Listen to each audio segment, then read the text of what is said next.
Bonjour chers compatriotes du Congo-Brazzaville, c'est moi Patrick Rosenberg.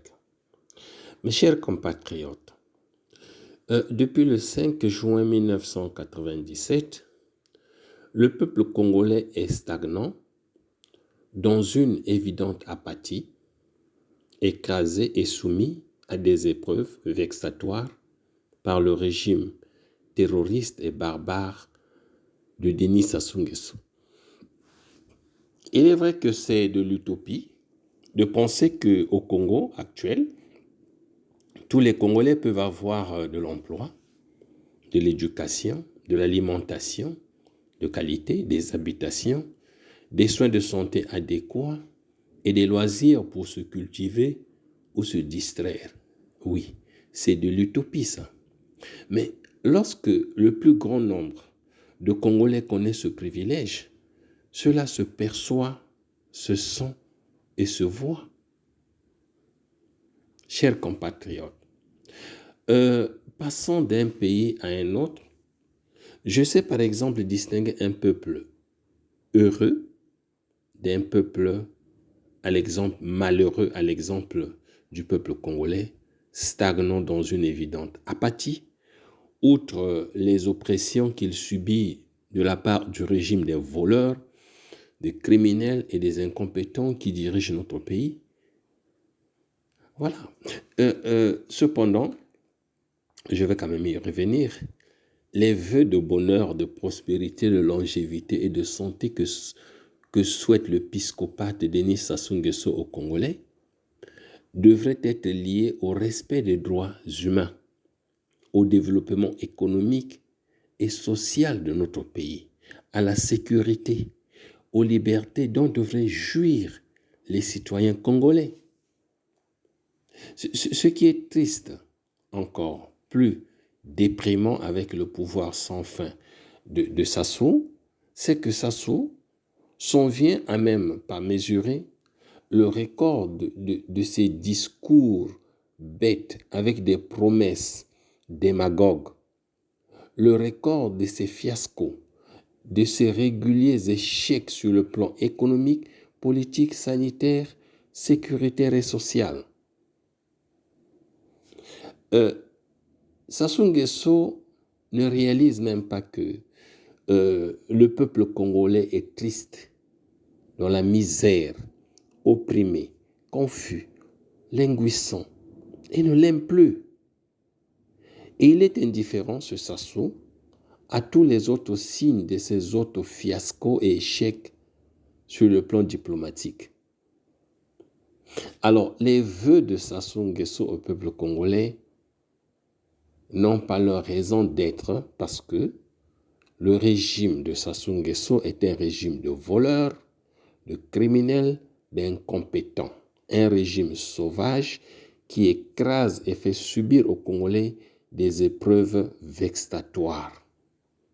Chers compatriotes, les réseaux sociaux ont permis au peuple congolais, surtout à ceux de notre diaspora, de créer un espace de liberté d'expression et de contourner la censure instaurée par le régime dictatorial de Brazzaville. Le sujet préféré des Congolais sur les réseaux sociaux est la politique. C'est exactement ce qui énerve le paranoïaque Denis Sassou Nguesso lorsque la diaspora parle de politique, lorsqu'on critique ses discours. Avant, l'on parlait politique si on avait des ambitions politiques. Mais si on était un simple citoyen, on ne pouvait pas en parler. Mais maintenant, les Congolais affichent ouvertement leurs opinions politiques. Ils discutent avec des hommes politiques, des journalistes, des acteurs économiques et ceux de la société civile, etc. Les Congolais commentent même l'actualité. Mais le dictateur et l'usurpateur Denis Sassou Nguesso, dans son désert intellectuel de méconnaissance des réseaux sociaux, déclare dans l'un de ses discours ce qui suit. Les réseaux sociaux constituent actuellement un lieu de refuge du mensonge, devenant ainsi un réel danger en matière de communication. Sassou Nguesso, attention. Ignorons Sassou Nguesso. Tu dois sortir de ton ignorance et apprendre à évoluer avec les sciences et la technologie, surtout avec les réseaux sociaux.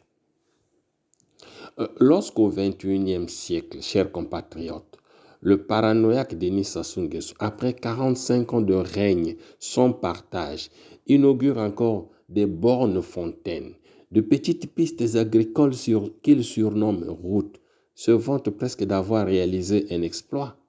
C'est un fiasco. Oui, c'est un fiasco.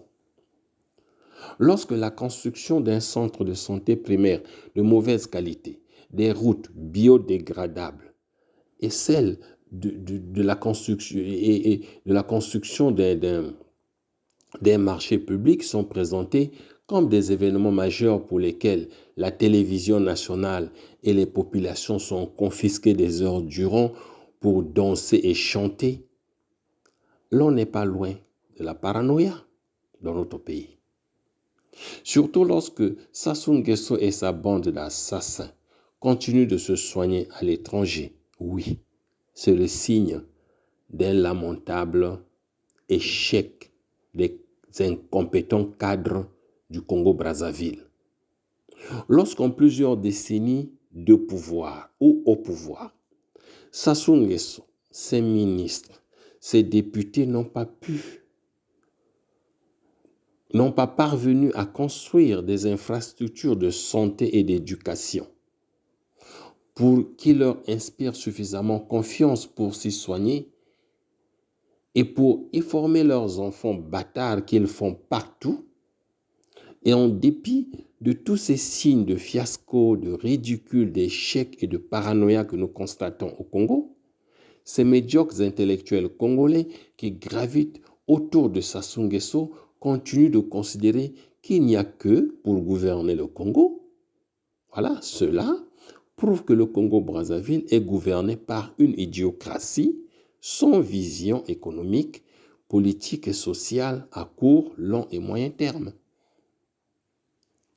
Quant aux pseudo-intellectuels membres et sympathisants du PCT qui partout proclament sur tous les toits que le paranoïaque Denis Sassou Nguesso est irremplaçable, oui, c'est la preuve d'une absence d'intelligence qui se caractérise par un fanatisme et un tribalisme aveugle, ce qui relève des mentalités mal formées. Ces tribalistes et fanatiques aveugles du PCT sont coupables, dans leur soumission déshonorante, d'un crime contre l'intelligence au minimum, et responsables du manque d'hygiène de leur intelligence infectée par le fanatisme aveugle, le tribalisme, le régionalisme au maximum. Sassou Nguesso, chers compatriotes, ne représente plus rien pour le Congo-Brazzaville ni pour le peuple congolais. Ce gangster Sassou n'est que l'ombre de lui-même. Alors, quant aux sorciers et marabouts qui menaçaient mon cadet Faye Mounama sur les réseaux sociaux, en vérité, j'ai connu ce schizophrène à Pointe-Noire à l'école primaire Charles Miningou et au quartier OCH parce qu'il a grandi avec moi.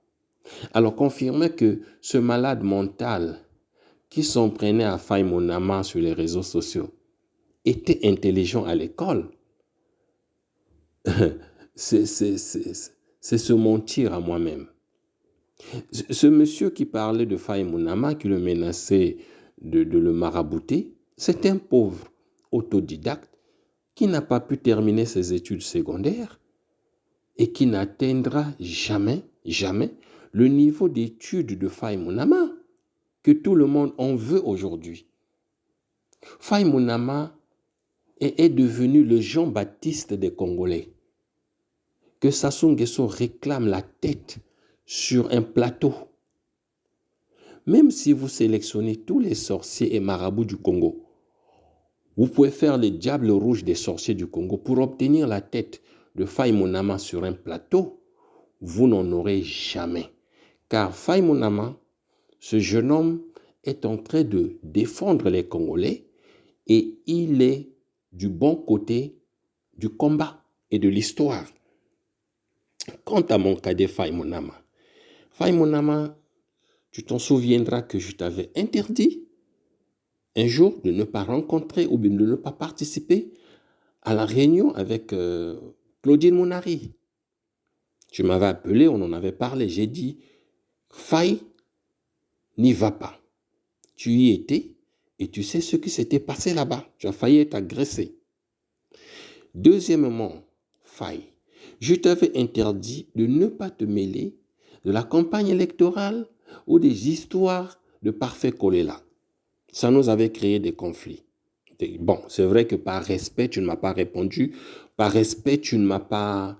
Tu ne m'avais pas répondu. Bref. Par respect, tu n'as rien dit, tu étais resté tranquille. Mais Faye, regarde ce qui se passe aujourd'hui. Souviens-toi, Faye, moi je t'en avais parlé. Je t'avais interdit tout ce qui se passe aujourd'hui. On en avait parlé au téléphone, Faye. Désormais, Faye, il faut écouter les grands. Vive le Congo-Brazzaville, vive les Congolais, vive la diaspora congolaise. Je vous remercie, Patrick Rosenberg. Au revoir, à la semaine prochaine.